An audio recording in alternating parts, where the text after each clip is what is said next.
Bienvenidos a la mentoría educativa EOM. Bienvenidos a la mentoría educativa EOM. Muy bien, hoy día voy a socializar cómo obtener un desempeño destacado nivel 4. Estas son las estrategias para tener un desempeño destacado en la rúbrica 1, 2, 3, 4 y 5. Muy bien, rúbrica 1.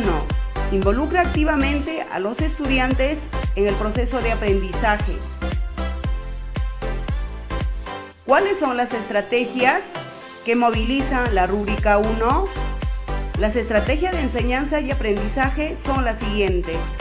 En el área de matemática vamos a trabajar con el enfoque de resolución de problemas. Quiere decir que a los niños en el proceso de aprendizaje vamos a plantear una situación problemática que los niños y niñas van a tener la capacidad de resolver, en la que movilizarán todas las habilidades. Muy bien.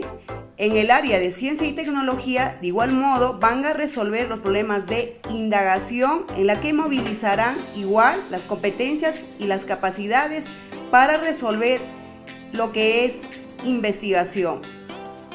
En el área de personal social, de igual modo, trabajarán con la estrategia de vivenciación de experiencias, resolución de conflictos. Quiere decir que en el área de personal social van a desarrollar la convivencia, ya sea hábitos, ya sea autoestima, basándose en la estrategia de vivencia de experiencias y resolución de conflictos. De igual modo, en el área de comunicación van a trabajar lo que es la estrategia de expresión, ya con el momento, ya proceso didáctico antes del discurso, durante el discurso, después del discurso. De igual modo, en comprensión, vamos a trabajar de igual modo lo que son niveles de comprensión y producción en el área de comunicación. Muy bien, vamos a ver.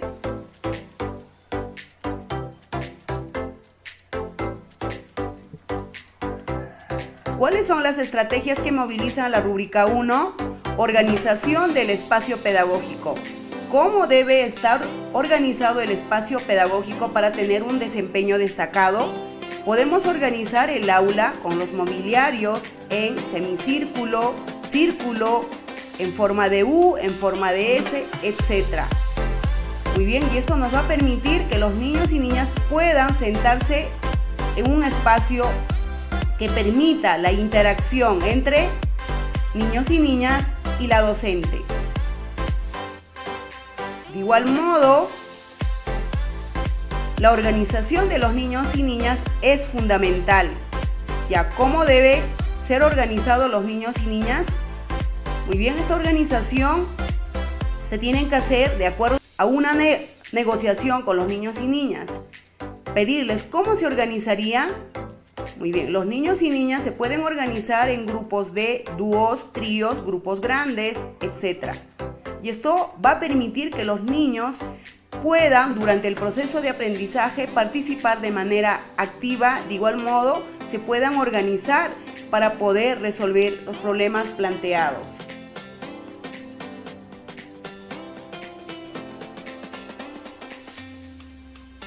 ¿Cuáles son las estrategias que moviliza la rúbrica 1? Tipo de preguntas para que los niños y niñas se puedan involucrarse. Siempre preguntas abiertas. Siempre preguntas abiertas. Lo más importante es, acá vamos a ver los tipos de pregunta. Preguntas de activación de saber previo, preguntas de conflicto cognitivo, preguntas de andamiaje, preguntas de meta reflexión.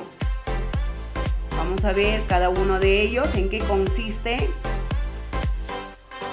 Las preguntas de saber previo, como ya sabemos, esta pregunta está en el momento de inicio, que nos va a permitir recoger los saberes previos que poseen los niños y niñas acerca del tema, para lo cual vamos a realizar las siguientes preguntas. ¿Qué observas? ¿Qué es? ¿Qué? ¿Cómo estaba? ¿Cómo? ¿Cuál? ¿Qué significa? ¿Cuántos? Esto nos va a permitir recoger los conocimientos previos que tienen los niños y niñas acerca del tema. Tienen que ser siempre las preguntas abiertas. Muy bien, vamos a ver ahora las preguntas conflicto cognitivo. Estas preguntas se tienen que realizar ya sea en el momento de inicio, en el momento de desarrollo o en el momento de cierre. Vamos a ver más aún, esta pregunta de conflicto cognitivo se trabaja casi el 90% en el momento de desarrollo. Muy bien, ¿cómo deben ser las preguntas de conflicto cognitivo? Vamos a ver. ¿Por qué crees? ¿Qué crees que sucedería? ¿Cómo sería? ¿Por qué piensas que es importante? ¿Para qué? Estas preguntas buscan generar reflexión, creatividad y debate en los estudiantes, alentándolos a cuestionar, analizar y a desarrollar sus propias ideas y teorías sobre diversos temas.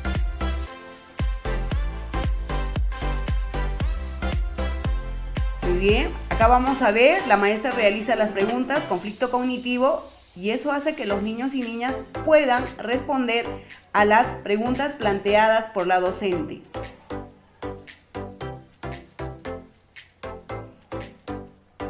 Otra pregunta, preguntas de andamiaje. Estas preguntas de andamiaje se utiliza en el proceso de desarrollo, netamente en el proceso de monitoreo y retroalimentación. Vamos a ver, puedes encontrar, dice acá, una pregunta, puedes encontrar y contar todas las figuras azules en esta hoja de papel. Si tenemos 5 figuras rojas y 3 figuras verdes, ¿cuántas figuras tenemos en total?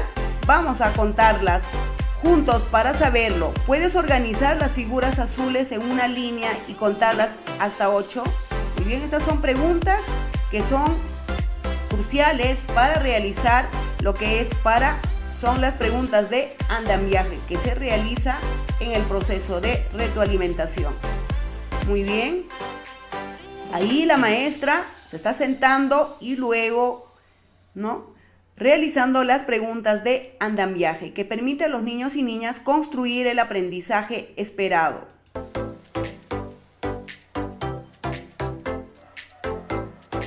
Las preguntas de metacognición.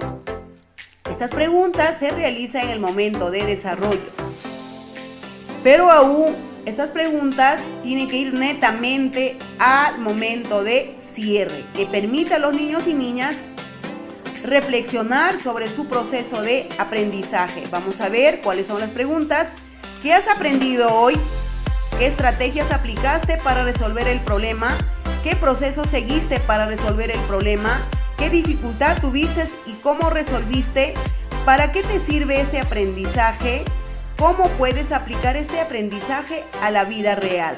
Muy bien, con eso estamos movilizando la rúbrica 1, que tenga el sentido de lo que aprende. Las preguntas de metacognición siempre es en momento de cierre, que es metacognición, que los niños y niñas puedan reflexionar del proceso de su proceso de aprendizaje. Vamos a ver un factor muy importante en el proceso de aprendizaje, que es la voz de la maestra. La modulación de la voz de la maestra en el aula del nivel inicial es importante para mantener el interés y la atención de los niños. Aquí hay algunas pautas a considerar. Primero, ¿cuál es la primera pauta? Volumen adecuado. La maestra debe asegurarse de que su voz sea lo suficientemente fuerte para ser escuchada claramente por todos los niños y niñas en el aula. Muy bien, acá estamos viendo en imagen cómo debe ser la voz de la maestra.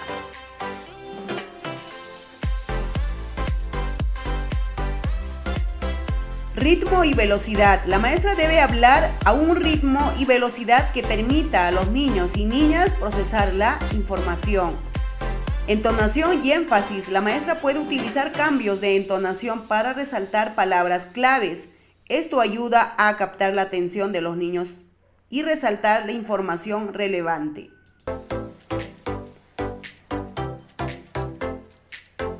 Variedad y expresividad. La maestra puede variar la entonación y expresión vocal para mantener el interés de los niños y niñas.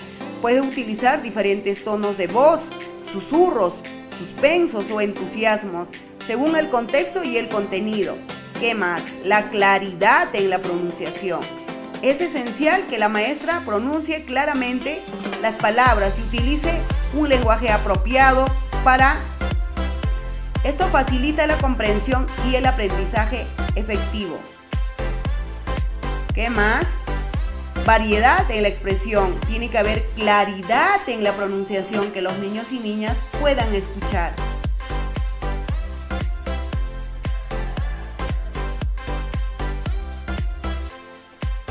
Muy bien. Pausas y silencios. La maestra puede utilizar pausas y silencios estratégicos para permitir que los niños y niñas asimilen la información, formule preguntas o participe en la discusión. Esto también ayuda a evitar la fatiga auditiva. Muy bien, una recomendación importante. Recuerda que cada niño es único, por lo que es importante adaptar la modulación de la voz según las necesidades individuales de los estudiantes. La práctica y la observación de las reacciones de los niños te ayudarán a ajustar tu modulación vocal de manera efectiva en el aula. Vamos a ver un factor sumamente importante que influye en el proceso de aprendizaje, más del 60% igual, materiales educativos. Los materiales educativos tienen que ser innovadores, suficientes, que brinden seguridad en los niños y niñas. ¿Qué más? Tienen que ser materiales tridimensionales y materiales bidimensionales. Vamos a observar acá. ¿Cuáles son los materiales tridimensionales que tengan base, altura y ancho? Vamos a ver acá la pelota, dados, carros, etc. Y estos materiales tridimensionales son importantes en el nivel de educación inicial. ¿Por qué? Porque los niños tienen un pensamiento más concreto, la cual va a permitir que los niños y niñas en el proceso de aprendizaje con estos materiales puedan lograr su proceso de aprendizaje. Vamos a ver materiales bidimensionales. ¿Cuáles son? Láminas, siluetas. Estas láminas y siluetas tienen que ser bien elaborados, que sean atractivos, que sean suficientes en el proceso de aprendizaje.